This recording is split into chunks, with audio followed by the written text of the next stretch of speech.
Hello friends.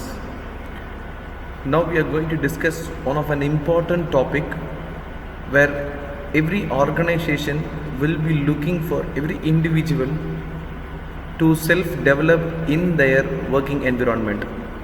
Such a department or such a training is given by the training and development, which focuses on the personal enhancement in the workplace.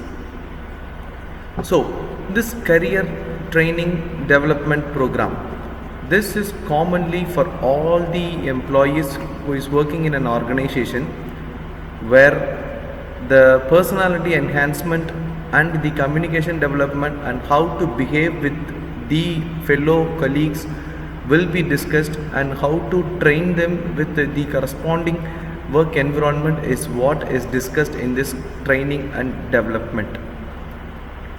So what is the training and development is all about? The training is nothing but the process of teaching new employees the basic skills that they need to perform their job. Not only the book knowledge is important, and not only what they studied theoretically is important, but the skill acquired during their study time is what it matters. So a training is nothing but a skill, or that is nothing but a basic skill that is needed to perform their job in that workplace. Edwin Flippo, who is a great trainer, orator, he says that the act of increasing the knowledge and skill of an employee for doing the particular job. So a training and development, what does it need? So a training and the development needs the standard performance and the measure of standard performance and the actual performance. So we need to segregate three terms, which is nothing but training, development and education. What is a training? It is nothing but imparting specific skills which is actually needed for that particular organization. And what is development? It is nothing but learning opportunities which helps the employees grow in their particular field. And what is the education? It's nothing but it's a learning. Education is a learning. So a training is different from a development and also education. So some of the objectives of training are to raise the efficiency and productivity of employees, and to create a capable and loyal employees, and the opportunities of growth and self-development, and meeting the changes in demands and challenges. So every employee who works in an organization will be trained in that particular way, where they can able to perform individually and to perform his goodness to raise the efficiency and the productivity of the employees. Some of the objective, this training program of the employees concerned about the cordial relationship in an organization, how to behave with the fellow mates, and to prevent attrition of manpower, and to prevent the manpower obsolescence, and to develop qualities. The ultimate objective of training is to provide or to enhance the quality of that particular employee, and to provide the cordial relationship in the organization. And how a training process goes. So this training process differs from a company to company, but the standard procedure for the training process is what is discussed here. The first step what they do is the organizational objective and strategies, and second step is the assessment of training needs, and third step is the establishment of training goals, and fourth one is the devising training programs, implementation of training programs, and the evaluation of result. Once the value and the objective and the strategy of the organization is told to the customer, or when it is given to the employee, then the employee will grasp all these things and he works for the betterment of the organization. The importance of training and development. So the importance of training and development, it reduces, or the optimum utilization of human resources is possible and the development of skilled employees will be there.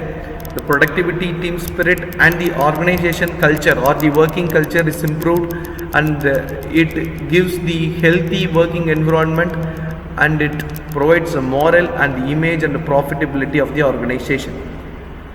Some of the training methods. So there are two types of training methods. One is on the job training and second one is the off the job training. So on the job training. So on the job training is nothing but the orientation training or the apprenticeship training, and providing them with the internships and assistantships, and the job instruction training, where any product that is working in an organization, and we take them to that particular workplace and teach them how this is working, and the job rotation and the coaching. And off the job, we can give few lectures and a special study or case study, or we can have a town hall meetings or conferences and the simulations, and one case study has been given, and how they can able to rectify it, and they give conclusion towards it, and by showing some ads in films or television or in the laboratory training and programmed instructions, or some of the off job training methods. And on the job training methods, majority of the industrial training, the core training we say, the majority of the industrial training is on the job training type. So this particular is informal. This is informal type of training method. Some of the advantages are the trainee learns by experience by doing it. So learning by doing is one of the important thing that they can carry over in his lifetime, and it is the least expensive and highly motivated trainee, and the trainee is free from artificial environment. And the disadvantages are experienced employees may lack expertise to train juniors, and training is not systematically organized and creates safety hazards. And off the job training methods, so there are two types. One is programmed instruction and computer assisted instruction. So the programmed instruction, where the program sheet or the procedure sheet will be given to them, and after they read that particular information, the learner must answer to the questions which is relating to the same. It occurs away from the workplace, and it enables the trainee to study theoretical information or to be exposed to new and innovative ideas. And the second thing is the computer assisted instructions, what we call it as in a meet or a webinar or a seminar, that we call it as the computer assisted instructions. And there is something called as a simulation, where it is a kind of an equipment or technique that duplicates as nearly as possible the actual conditions encountered onto the job. So similar type of failure or a similar type of failure model which is given to that particular employee, and they used to simulate it. Some of the simulative exercise that they provide are the role playing, like in what role they can able to, or if we have provided one role and how he is able to go for that, or the approach towards that problem, and the case study and vestibular training and sensitivity training, how they are approaching the problem and giving a proper solution for it is called as the simulation part of the job training methods. And the management development, any attempt to improve current or future management performance by imparting knowledge, and the development stresses on knowledge. So any management which is giving the career guidance or the career development or the training to particular employee, that completely stresses on the knowledge, and it focuses on increasing the skills, what is needed for that company and what they are giving the training, and that work has to be given to, or that work has to be delivered to the organization by the employee. And how we can able to evaluate the effectiveness of training program? Yes, the main objective of evaluating the training program is to determine if the specific training objectives are achieved. Once we set the objective and work towards it by giving them training, we can analyze or we can evaluate the training program. The vision in action has to be there, and vision without action remains a dream, as the picture says. So only if a vision is there in our mind and work towards it, then we can able to evaluate the training. So the complete effectiveness comes from the vision in action. A vision without action, it remains a dream, and action without a vision becomes the nightmare.